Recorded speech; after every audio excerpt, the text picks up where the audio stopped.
बंधुओं, आप लोग कंप्यूटर चलाते हो?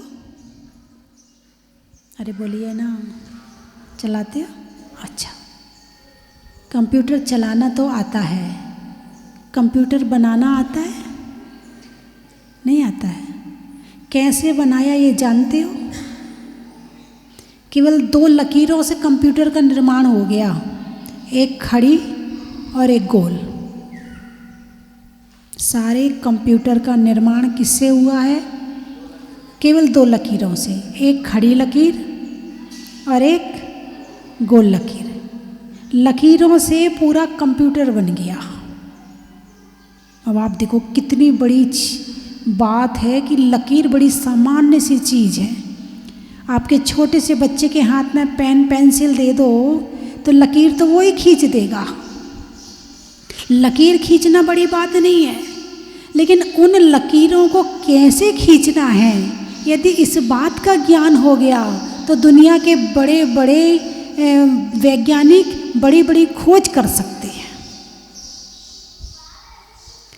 आप अक्षर लिखते हैं, चाहे इंग्लिश के, चाहे हिंदी के, चाहे कन्नड़ के, चाहे मराठी के, चाहे गुजराती के, सारे अक्षरों में केवल 2 तरह की लकीर होती हैं, एक खड़ी और एक गोलाई में। का बनाया, कैसे बना? एक खड़ी लकीर, गोलाई तो सब में है ना। आप लंबे हैं कि नहीं है? आप में लंबाई है कि नहीं? शरीर में, आपके शरीर में लंबाई है? चलिए है, कुछ लोगों के में है, कुछ के में नहीं है। आपके शरीर में गोलाई है?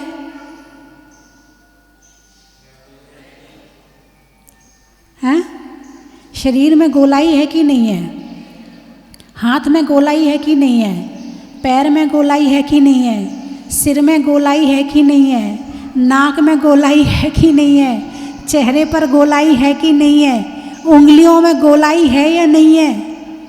है ना। शरीर कैसे बना है? लंबा और गोल, 2 तरह से। आदमी जितना लंबा होता है उतना ही चौड़ा होता है। सही है क्या? आपको नहीं पता। आदमी जितना लंबा, आदमी का मतलब महिलाएं भी, जो भी मनुष्य हैं, जितना लंबा होता है उतना ही चौड़ा होता है। आप अपने दोनों हाथ फैलाओ तो जितने दोनों हाथ फैलने में जो साइज आएगी वही आपकी लंबाई है। कभी आपने इस बात को मार्क किया? नहीं किया, करके देखना आप। एक धागा पहले हाथ से नापना और फिर वो लंबे वाला नापना। यदि मान लो कम और ज़्यादा निकल रही है तो आपकी बनावट में कमी है, लेकिन जो एक्चुअल साइज है वो यही है। जितनी लंबाई है उतने ही हाथ आगे जाते हैं तो वो बराबर से पूरा राउंड बन जाता है, पूरा एक राउंड बन जाता है। तो जितनी लंबाई है उतनी गोलाई है। केवल 2 लकीरों से सारी दुनिया करोड़ों अरबों किताबें भर रही है, करोड़ों अरबों कंप्यूटर चल रहे हैं। चर्चा चल रही है स्वस्तिक की।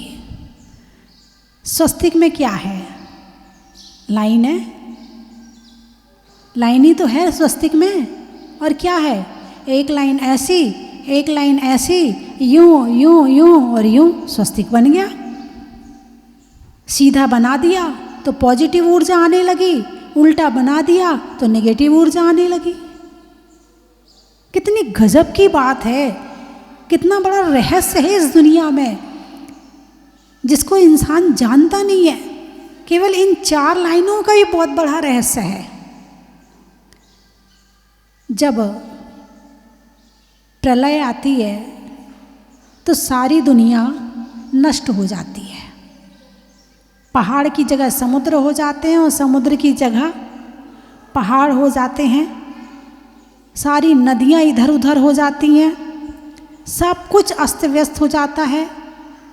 ऐसी वर्षाएं होती हैं कि अग्नि, धरती जल जाती है, सब पूरी खराब हो जाती, क्षार की, विष की, अग्नि की, इन सब चीज़ों की वर्षा होती है। केवल 72 जोड़े देवता उठा करके विजयार्थ पर्वत की गुफा में रख देते हैं, वो 72 जोड़े बचते हैं। इसके अलावा जितना जो कुछ आपने जिंदगी भर में बनाया है वो सब नष्ट हो जाता है प्रलय आने पर। समय शिखर को शाश्वत सिद्ध क्षेत्र कहा जाता है। क्या कहा जाता है? शाश्वत सिद्ध क्षेत्र। वो हमेशा से था, है और रहेगा। हर काल के 24 तीर्थंकर केवल 24 ही होते हैं या उससे ज़्यादा भी होते हैं? 6 काल होते हैं, प्रथम, द्वितीय, तृतीय, चतुर्थ, पंचम और छठा। ये कौन सा काल चल रहा है? पंचम काल। भगवान मोक्ष कब जाते हैं? चौथे काल में। छठे काल के बाद फिर छठा आएगा, पंचम आएगा, फिर चतुर्थ आएगा, फिर मोक्ष जाना शुरू हो जाएगा। तो जितने चौथे काल आते रहेंगे उतनी 24 होती रहेगी। क्या? जितने चौथे काल आते रहेंगे उतनी 24 होती रहेगी। तो अभी तक कितनी 24 हो चुकी? 100, 50,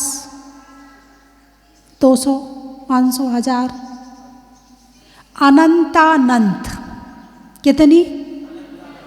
अनंतानंत। ना आदि है ना अंत है, बस चल रहा है मामला। समय चले जा रहा है। समय को किसी ने बनाया क्या? काल को किसी ने बनाया क्या? शरीर कौन बनाता है? कर्म बनाता है। ये सब ऑटोमेटिक व्यवस्था चल रही है। पेड़ कौन बनाता है? पेड़ बनाते हैं क्या कोई दुनिया में? आज तक वैज्ञानिकों ने एक पेड़ बना के बताया हो तो बताओ, बिना जमीन के। जमीन ना हो, मिट्टी ना हो, हवा ना हो, धूप ना हो, और पेड़ बना के बताओ। हाँ, बना देंगे, चित्र में बना देंगे, उसमें फल लगने वाले नहीं हैं। या आर्टिफिशियल पेड़ आजकल बहुत चल रहे हैं अपने घर के अंदर लगाने के लिए। बेल चली हैं घर के अंदर लगाने के लिए, आर्टिफिशियल फूल गुलदस्ते चले हैं, उनमें से खुशबू नहीं आती है और ना वो मुरझाते हैं। वो जिंदा पेड़ नहीं है। जिंदा पेड़ बनाने के लिए तो जो काम प्रकृति करती है वही करेगी, कोई दूसरा नहीं कर सकता है। यानी मनुष्य का काम है केवल जमीन को थोड़ा ठीक करना, बीज डालना, बारिश नहीं आई तो पानी डालना। इसके अलावा सारा काम फिर वो अपने आप होता है। उसके अलावा फिर मनुष्य कुछ भी नहीं करता। मनुष्य तो केवल फल खाता है बैठ के, व्यापार करता है उन फलों का, है ना। तो शाश्वत सिद्ध क्षेत्र, तीर्थ क्षेत्र जो है वो हमेशा से वही था, है और रहेगा। अब सारी धरती नष्ट हो गई तो वो पहाड़ भी नष्ट होगा कि नहीं होगा? होगा। वो तो मिट्टी है, वो तो यहाँ वहाँ वो भी हो जाएगी। फिर क्या होगा? फिर कैसे? सारी धरती तो एक सी हो गई। अब ये पहचान कैसे आए कि समय शिखर जी कहाँ हैं? तो वहाँ पर स्वस्तिक का चिन्ह रह जाता है। क्या रह जाता है? स्वस्तिक का चिन्ह रह जाता है। इससे ये पता चल जाता है कि ये स्थान समय शिखर जी है। और फिर से देवतागण और फिर से प्रकृति उस स्थान का निर्माण करती है, वहाँ पहाड़ बनता है और फिर वहाँ से जैसे जैसे आगे बढ़ते जाएं पर उस काल की 24 और अन्य जो भगवान बनते हैं, अन्य जीव, वो वहाँ से मोक्ष जाते हैं। मैं स्वस्तिक का बता रही कि स्वस्तिक कहाँ कहाँ धर्म में प्रयोग होता है। स्वस्तिक पर चर्चा चल रही है, कल भी स्वस्तिक पर हुई थी, आज भी स्वस्तिक पर ही करेंगे। आप मुझे मत लेना कि माता जी का नाम स्वस्ति है इसीलिए बता रही हैं माता जी। नहीं नहीं नहीं नहीं, स्वस्तिक तो शाश्वत है। स्वस्तिक कैसा है? शाश्वत है। ये तो नाम स्थापना हुई है मेरे ऊपर। 4 तरह की स्थापना होती ना है, नाम, स्थापना, द्रव्य, है ना। ये 4 तरह की स्थापना होती है। तो 4 तरफ की स्थापना, नाम स्थापना है मेरे ऊपर, तो नाम से स्वस्ति हूँ, काम से हूँ नहीं। वो तो फिर भाई जैसा नाम, जैसे महावीर तो वास्तव में महावीर हैं, जैसे आदिनाथ तो आदिनाथ हैं, अजितनाथ कर्मों को जीता है इसलिए अजितनाथ हैं। अब स्वस्ति नाम मेरा रखा गया, अब पता नहीं वो पूरा कर पा रही नहीं कर पा रही है, तो जब मोक्ष जाएंगे तब पता चलेगा। तो स्वस्तिक का धर्म में बड़ा महत्व है। तो समय शिखर जी का कैसे पता चलता है? वहाँ स्वस्तिक का चिन्ह रह जाता है। और ये स्वस्तिक कहाँ कहाँ काम में आता है धर्म में? तब आप देखिए, जब शिलान्यास किया जाता है मंदिर का शिलान्यास किया जाता है, पंडित जी से पूछो, पंडित जी सामग्री बताओ। पंडित जी उसमें एक स्वस्तिक भी लिखते हैं, चांदी के स्वस्तिक। किसके स्वस्तिक? यदि सोने का डाल सकते तो सोने का डालिए, वरना चांदी तो है ही। उसमें लिखेंगे 5 स्वस्तिक, 5 कलश रखे जाएंगे तो 5 में स्वस्तिक होना चाहिए। तो इसीलिए चांदी के स्वस्तिक मंदिर के शिलान्यास में भी रखे जाते हैं। अब वो कौन कितना बड़ा रखता, क्या रखता, वो बात अलग है। फिर मंदिर का निर्माण हो गया, अब वेदी बनना है। अब वेदी का शिलान्यास हुआ, तो वेदी के शिलान्यास में फिर आप सामग्री पूछिए, फिर वही स्वस्तिक आएंगे। इसके अलावा और भी चीज़ आती हैं, हल्दी की गांठ है और सुपारी है और नवरत्न है और इस तरह की और भी सामग्री आती, लेकिन स्वस्तिक जरूर होता है। फिर वेदी के शिलान्यास में स्वस्तिक आया, अब वेदी बन गई। अब भगवान को विराजमान करना है।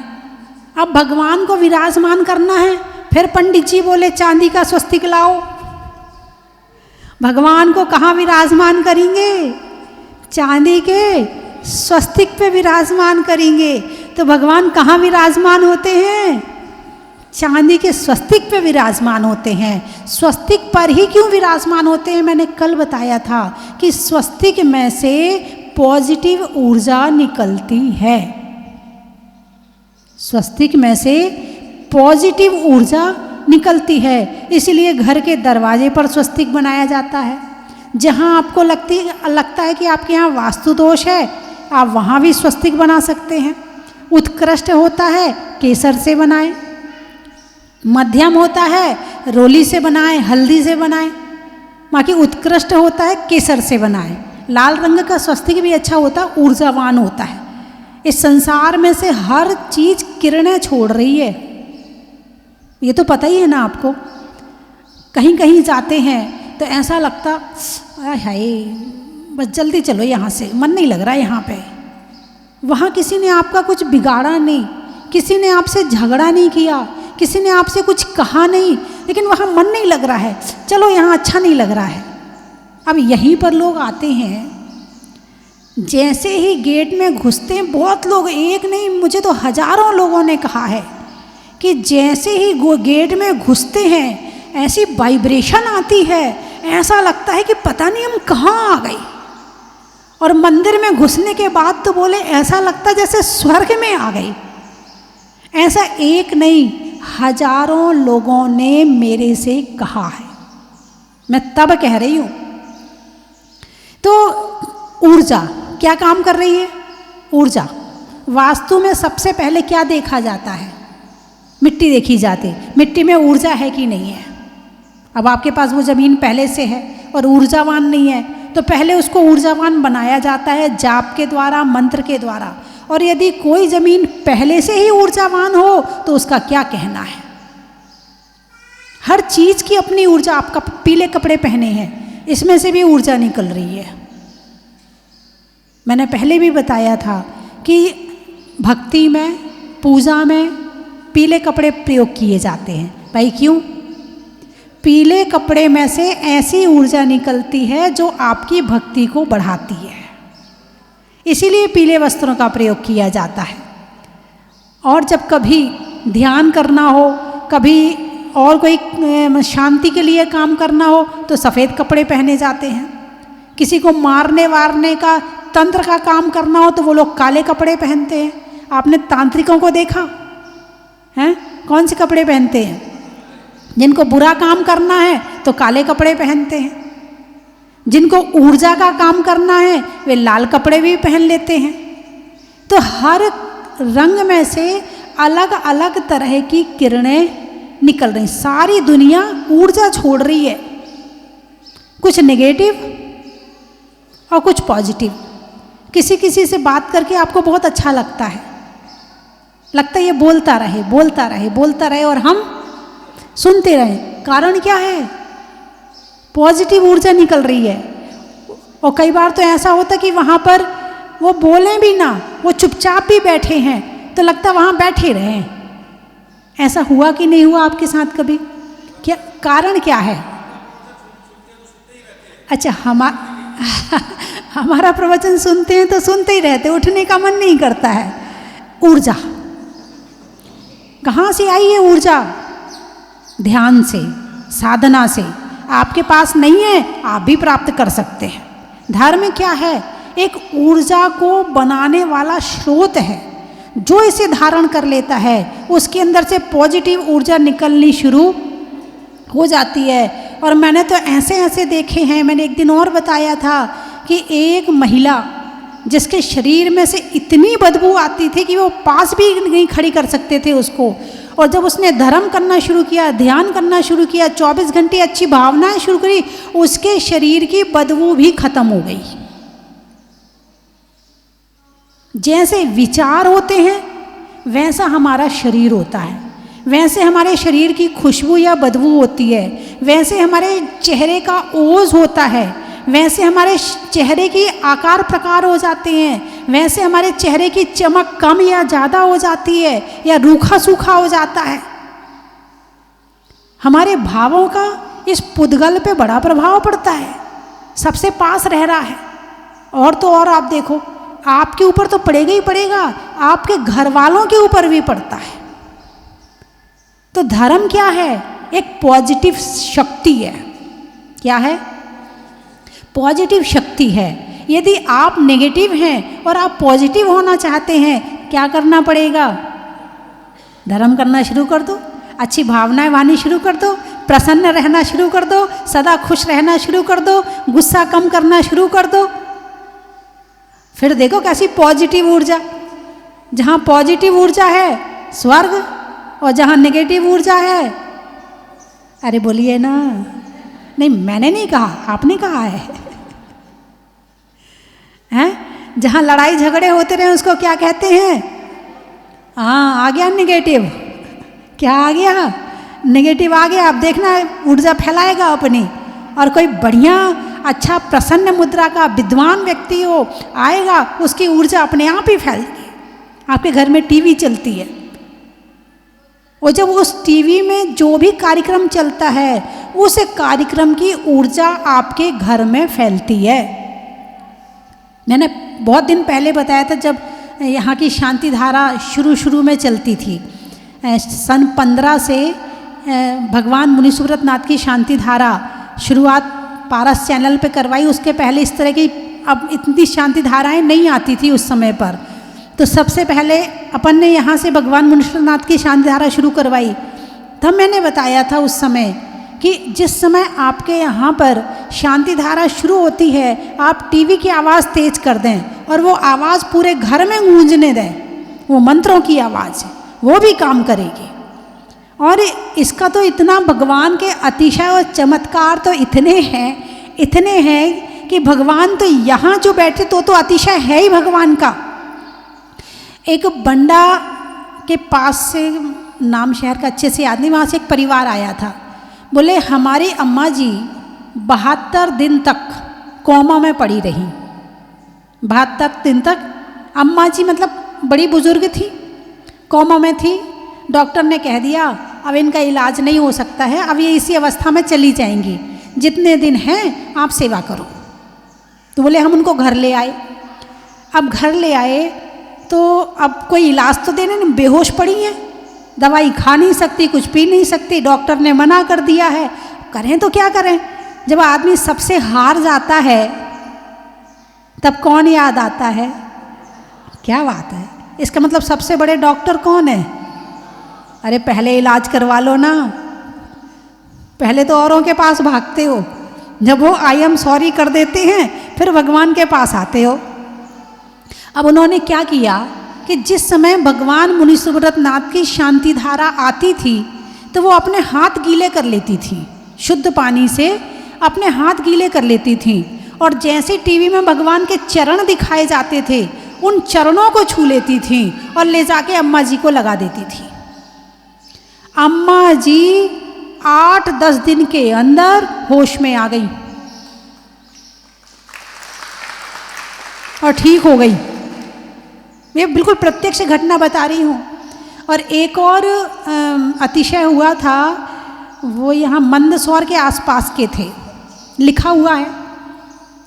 तो वो जो उनके यहाँ एक उनकी जो पत्नी थी करीब 55-60 साल की थी, रात को जाने क्या हुआ उनकी तबीयत खराब हो गई, उनसे चला भी ना जाए, यदि 1 नंबर 2 नंबर भी जाना है तो उठा उठा के ले जाना पड़ रहा है।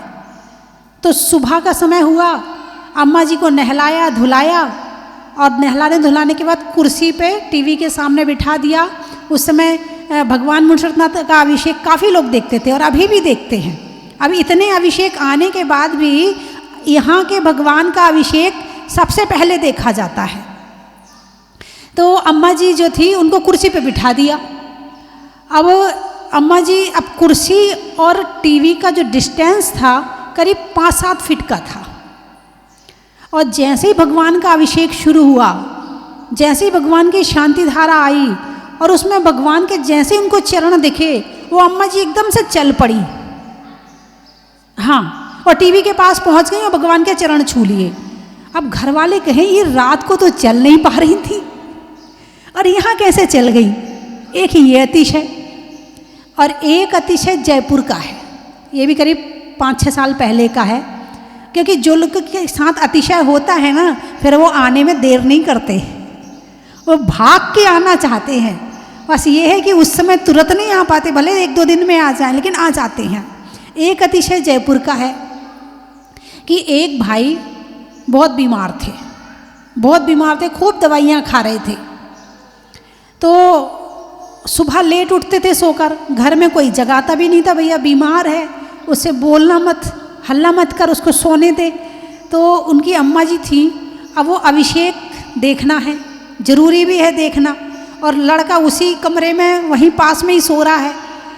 तो अम्मा जी ने बड़ी धीमी आवाज़ में टीवी चलाई कि बेटे की नींद ना खुल जाए, और टीवी का मैं अभिषेक देखना शुरू कर दिया।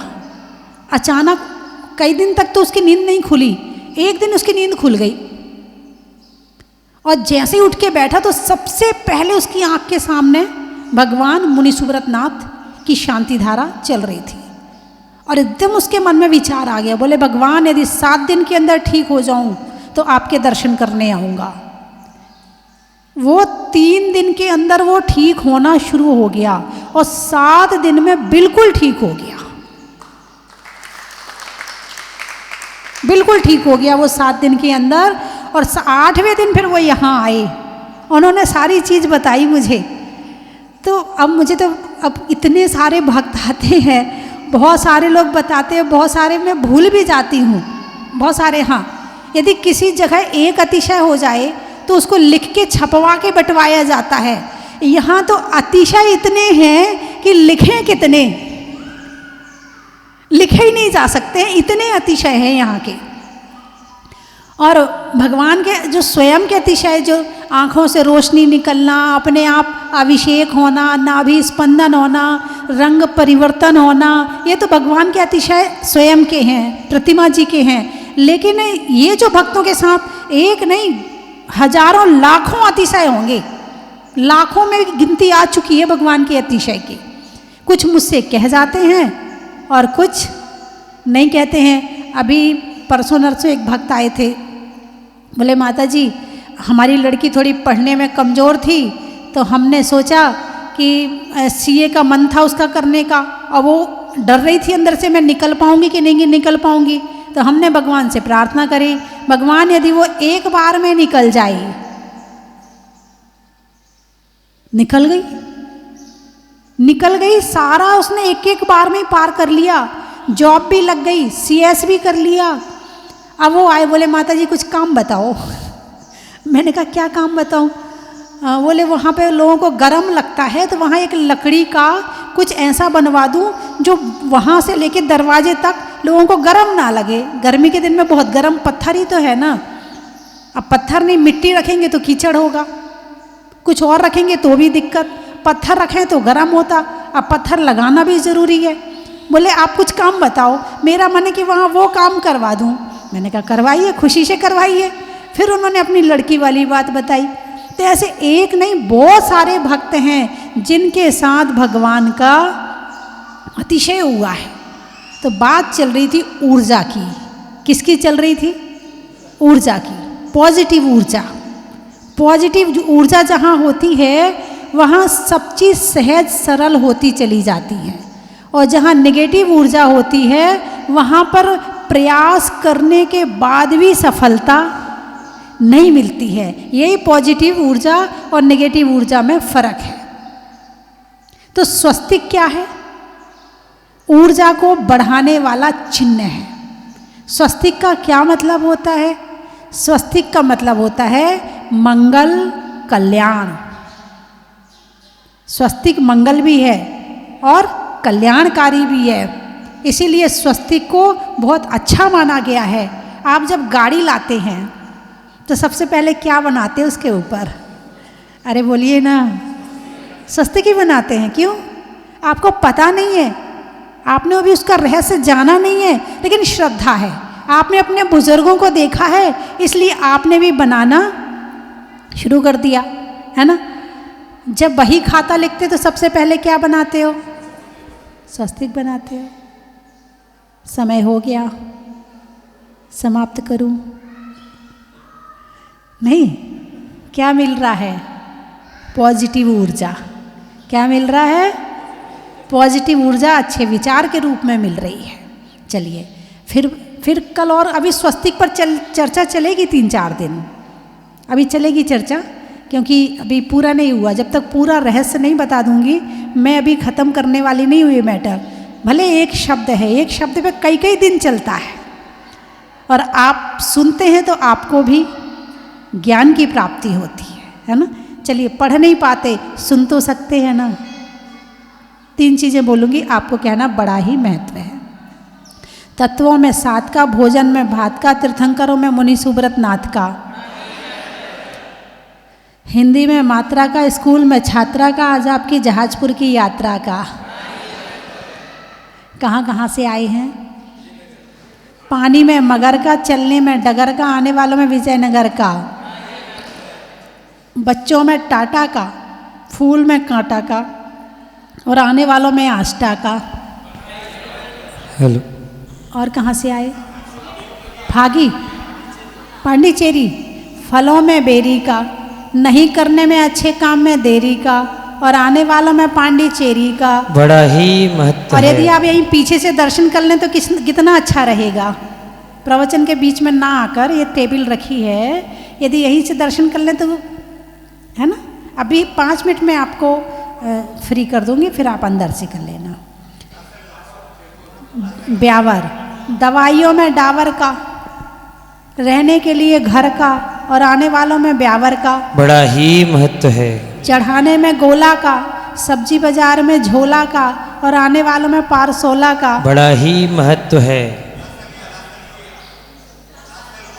कौन सा गांव? लासन गांव। नदी में नाव का, पढ़ने में प्रभाव का, और आने वालों में लासन गांव का। बड़ा ही महत्व है। जयपुर, गाने में सुर का, नृत्य में नूपुर का, और आने वालों में जयपुर का। बड़ा ही महत्व है। इंदौर, आम की बौर का, नेता के दौर का, और आने वालों में इंदौर का। बड़ा ही महत्व है। नरवाली, अच्छा, खिड़की में जाली का, कान में बाली का, और आने वालों में नरवाली का। बड़ा ही महत्व है। दीमापुर, रिश्तों में ससुर का, देवों में असुर का और आने वालों में दीमापुर का। बड़ा ही महत्व है।